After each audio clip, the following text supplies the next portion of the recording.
Hello and welcome to the Novus North Experts Series. This is a forum where we chat with industry thought leaders about all things related to financial services and experience. I'm Michelle Palomera, the Chief Growth Officer and co-founder at Novus North. Our episode today is called RIA Growth, the New Experience Infrastructure. And I'm very excited about our episode as well as our guest speaker today, Rich Cancro, who is the CEO and founder of ES11, a leading wealth tech firm. I've had the pleasure of knowing Rich for many years, dating back to his time at Bear Stearns. And the one thing I always liked about Rich was his passion for perfection and his appreciation for customer and user experience. And that's probably why we worked together many times over the years and why ES11 has seen such success. Hi, Rich. Thanks for joining us. Why don't you introduce yourself and tell us a little bit about ES11 to set some context? Thanks, Michelle. A pleasure to be here. Rich Cancro, CEO and founder of ES11. We provide an open architecture, complete wealth management platform, which includes an industry-leading CRM, as well as a very deep portfolio management capabilities, which include performance supporting, trader balancing, and fee billing. And the work that our teams did together over the years really, I think, developed some great experiences for our various users. So whether it be advisors or their team or their clients, really a lot of great work was done, and I'm excited to have this conversation. Thanks for that. I thought we could open by maybe just asking you, can you share some examples? It doesn't have to be in the wealth management space, but just some examples of what you think a good experience is. For sure. I think what we're all trying to develop in technology is a delightful experience. And I'm gonna give actually, if you don't mind, two experiences. One's about the feel. And I'm gonna go back several years ago, happened to be in a charity golf event and met a gentleman there. He's part of our team. Unfortunately, we didn't win, but it was for charity, so it was great. But he kept telling me about his Tesla. And he's like, hey, you need a ride home. And I actually did need a ride home. And so I got in his Tesla with him and he just nailed it. And, my neck's back against the chair seat. And like, do you feel that power? I said, yeah, I felt that power. And then he's like, super cool. The software updates like every 2 weeks. This thing just keeps getting better and better and better. And sometimes I drive hands-free, but don't tell my wife. I was like, I'm not going to tell your wife. I hardly know you. But that feel, that delight is what he was sharing. And that's what I think we're all trying to deliver for all of our clients. And I'll give what delights me, and it's called One Medical. Now, not that we all want to be going to the doctors, but when we do go, you want it to be a good experience. And in this case, with One Medical, it actually starts on my phone with their app or on their website. And it's very easy to make an appointment, change an appointment, cancel an appointment, choose the doctor I want to see, choose a location I want to go to, see my prescriptions, get referrals, see all my messages. And ultimately, what's really cool too is all the takeaways from an appointment. So I know exactly what I'm supposed to do next. But it's really easy to access it. So when I think about making an appointment and seeing the doctor, I have a good feeling about it. And then when you go to the office, and they have several offices in New York City and other places, and by the way, this is not an advertisement for One Medical, but when I go in, I've gone to several locations in New York City. They're all beautiful. They're clean, they're modern, and so now you have the same feeling in there as you do on their mobile app or their website.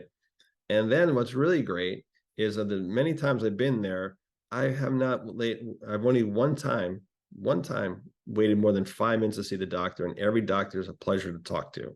So every moment, the physical, the communication, the technology is a delightful experience. Wish we had that up here. Kind of that experience. Okay. Next question. Can you talk a little bit about how Advisor Engine differentiates itself from the competition? Yeah, for sure. And I do love to talk about this. And our secret sauce starts with our ethos, which is personal, scientific, and beautiful. And when we first started talking about beautiful in financial services, most people are like, well, what are you talking about? And yes, no, beautiful. You need to deliver a beautiful experience to ultimately deliver that delightful experience. And when we think about personal, there's a lot of layers to that. Like one layer is understanding the different types of users that you have. And in our case, it's going to be advisors, it's going to be principals of the firms, it's going to be managers, and then it's going to be business ops, which can be anywhere from people open accounts and things like that to clients. And really, again, unpacking that. And then the next part of that is the science, right? Which is how do you connect all of them, right? Through workflows, through experiences, through communication, messaging, all those things have to be connected.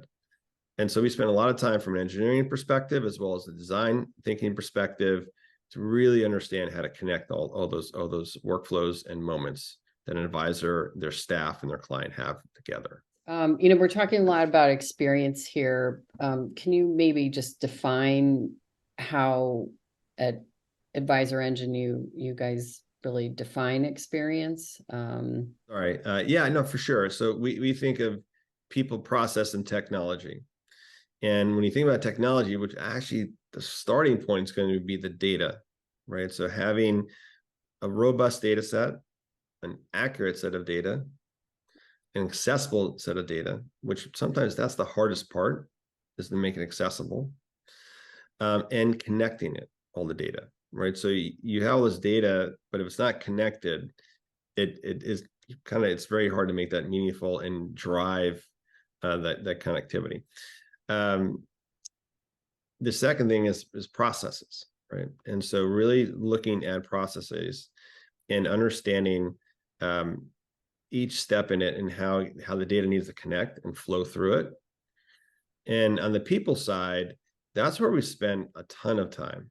As I talked about earlier, we have three core constituents, and we like to say we've coined this phrase, right? So AX, which is advisor experience, BX, which is business operations experience, and CX, which is client experience.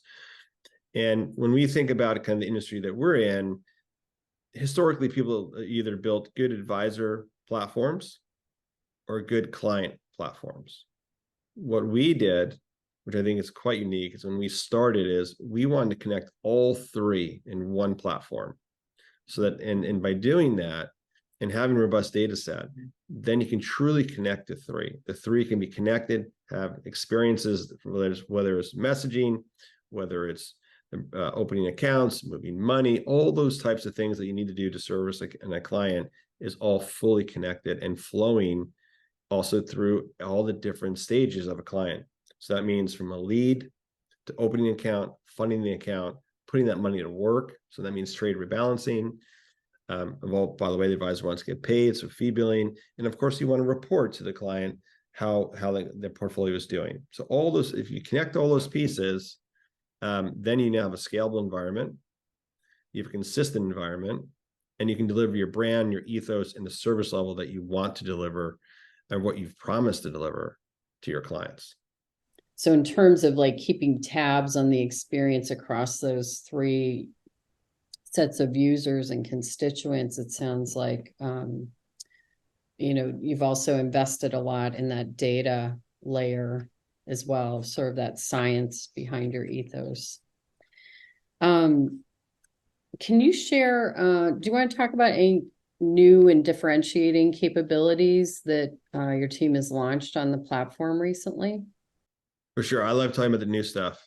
So we recently rolled out BI dashboards, and it hit all of our ethos of personal, scientific, and beautiful, right? So we spent time with over 400 of our clients and really did deep dives understanding what is the data that's meaningful to them and how could we make it not only have insights into it, but make it actionable, right? So we don't want to kind of produce a bunch of flat data. Like there's things you need to do, right?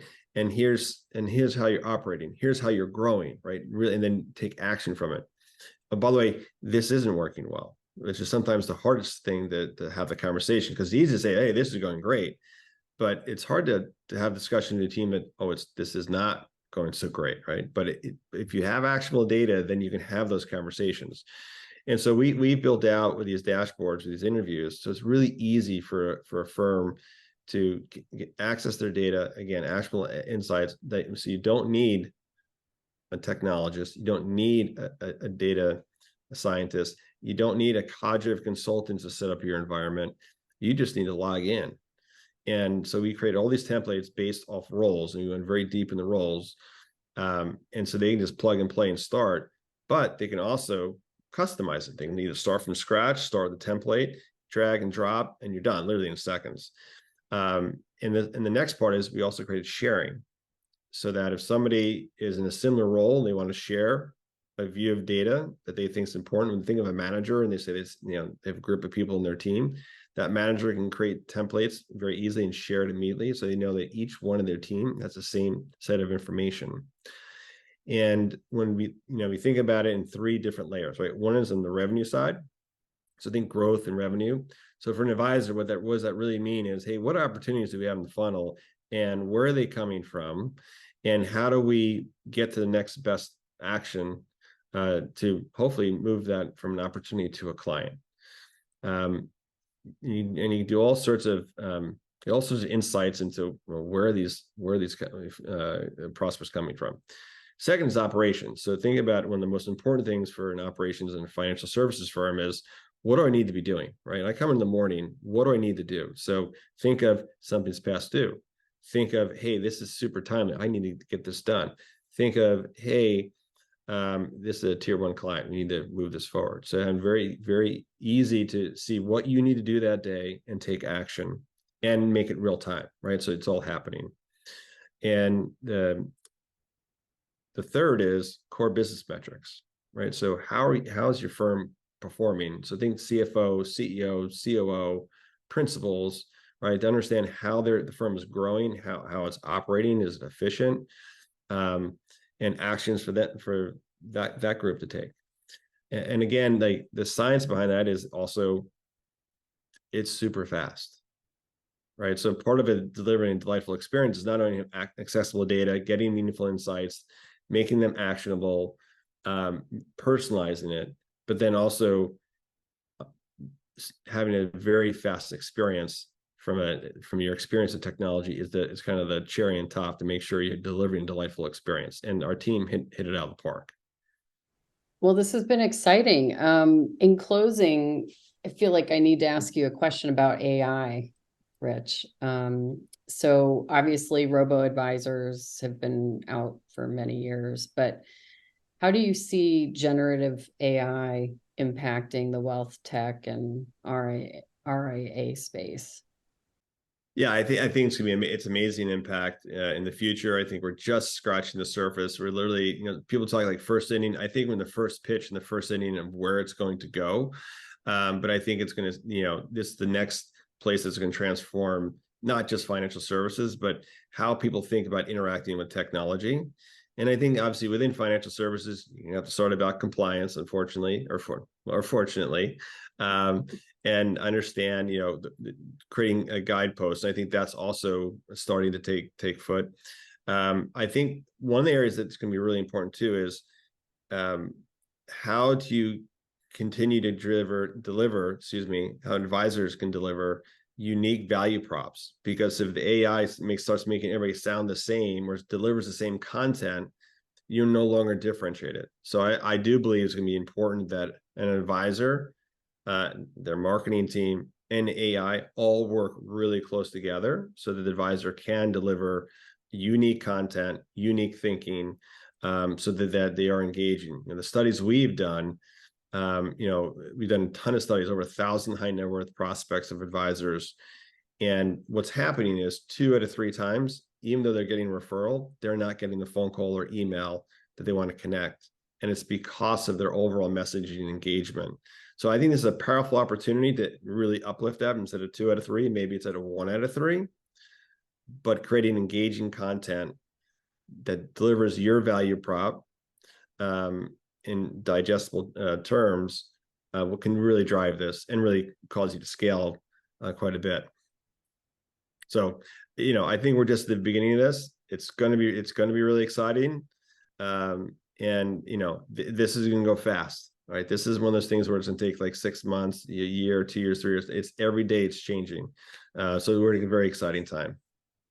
Well, that's a wrap for this episode. Rich, thanks so much for joining us today. And it was great to hear your insights and how you and your team are using design and experience to differentiate with your offering at Advisor Engine. Well, thank you very much, Michelle, for having me. And as always, this was fun to speak with you, and looking forward to catching up in person soon.